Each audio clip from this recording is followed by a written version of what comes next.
Y'all wanted a plot twist? Here's a plot twist. We're talking about Barbie on my channel, which actually isn't too weird. If you've been following me over at twitch.tv/ErricksReloaded, that's twitch.tv/ErricksReloaded, you would know that we have been talking about this movie and a lot of other movies for several months now. It's kind of what we do over there. And so I want to start implementing more of that here on my YouTube channel, along with the content that I'm already making. So expect more stuff talking about films and things like that in the future as we sort of expand the channel. But right now we are talking about this Barbie movie, and this is wild to me. I've been saying for months now that Barbie was in a position to make a lot of money. And there's a lot of reasons why. First of all, you have brand IP, Barbie, massive, massive brand. Then you have the genius advertising with the studio implementing stuff like this Barbie Dreamhouse TV show that's on right now that's, connected with Discovery Plus. You have that happening. And then you have the actors and the creative people behind the film making this organic, like Barbenheimer, Barbie Oppenheimer meme culture thing sort of happening. And it really is quite genius. We're going to talk about that in a second as well. But let's talk about these numbers first. So Barbie nabs huge $22.3 million at Thursday box office.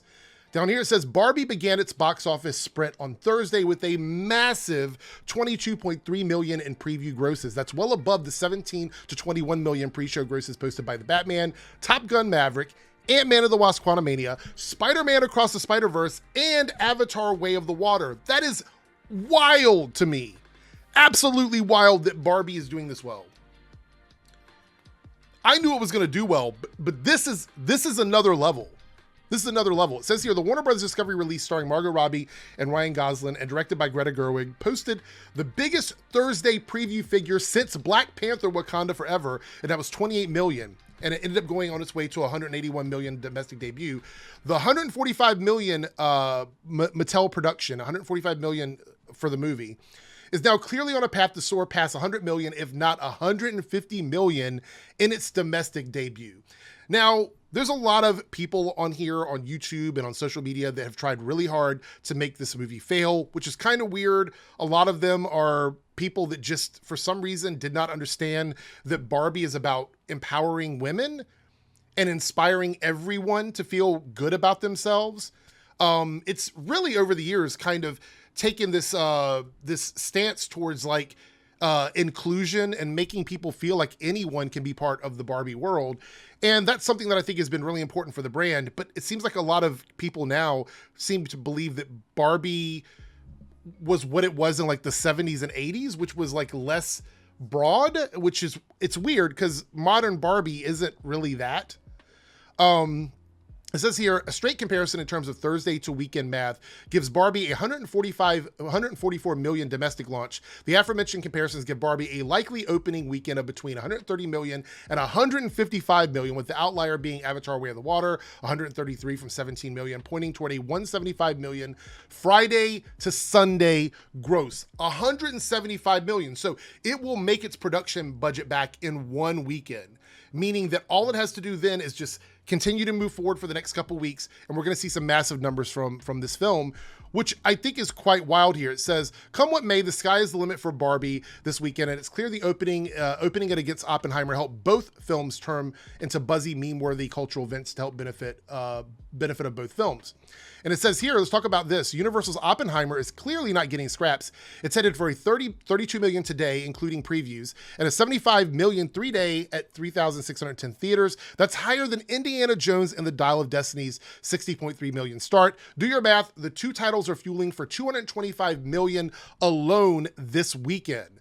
So both of these films benefited from this sort of meme culture, this internet culture advertising of Barbenheimer. They embraced the silliness of it. They said, you know what, if you were going to meme us, we're just going to go into it, which is something that I think Morbius should have probably done from the beginning, but it got memed in between its releases, and that's a different conversation there altogether.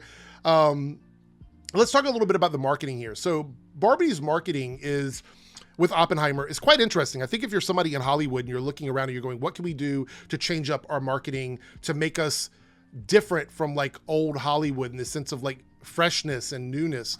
Everybody's trying to get in on TikTok. Everybody wants to be Instagram, ready. Everybody wants to be shared on Snapchat and Twitter and Threads. They all want that, but it's sometimes hard to really get that organic growth anymore. It just doesn't really happen. And what's interesting is this playful nature between the cast of Barbie and Oppenheimer really created sort of this fan-driven movement, this Barbenheimer movement, which spurred fan art.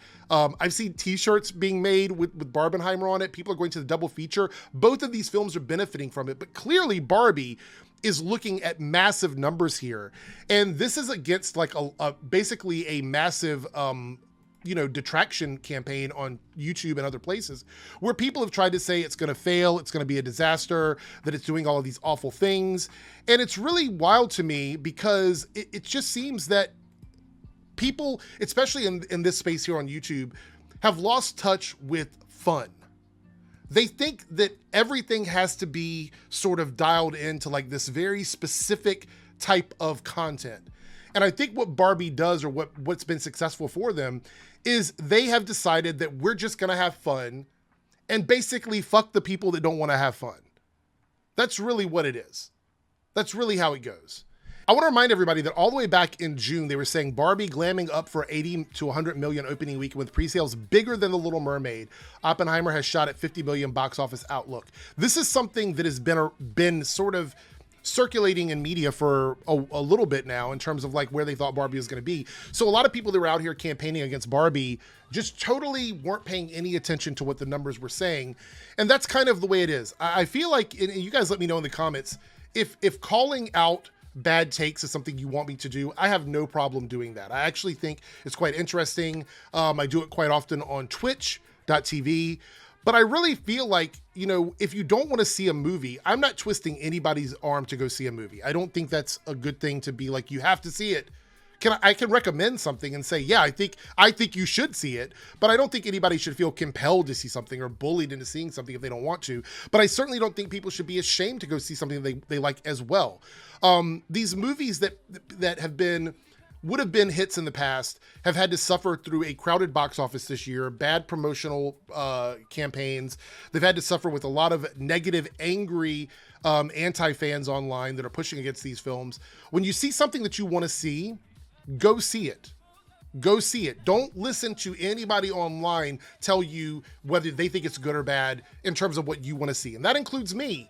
If there's something that you like and you want to see and you want to support it, then damn it, do it. Do it and support that thing and make sure that you're showing love to something that you love. I think that's really, really, really important, when it comes to entertainment.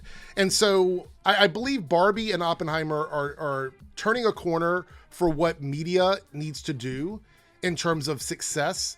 I think we need to be more creative in the way things are advertised on the internet.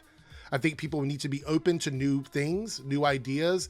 Barbie's IP, I think in general was set up to be a massive success. I don't know. I don't want to put this out there too early, but I think if there's any movie positioned to make $1 billion right now, I think Barbie could be that next movie. I think Barbie could potentially do that depending where it is next weekend. We'll revisit this next weekend. And we're going to talk more about this over on twitch.tv. So if you want to discuss more of what's happening with movies, you can join us over there. Make sure you're following me or on Twitch and you got your updates turned on. And there we go. Let's wrap this up here. I just wanted to do something a little different because I'm blown away with just how successful this Barbie Oppenheimer double feature campaign has really worked. And I think it speaks towards the fan love for a lot of this content and just how much people care about films and movies. And maybe we're sort of seeing a resurgence of like homegrown promotion. Before we wrap it up, though, I do want to say we still have the strike going on with WGA and SAG as of recording this video.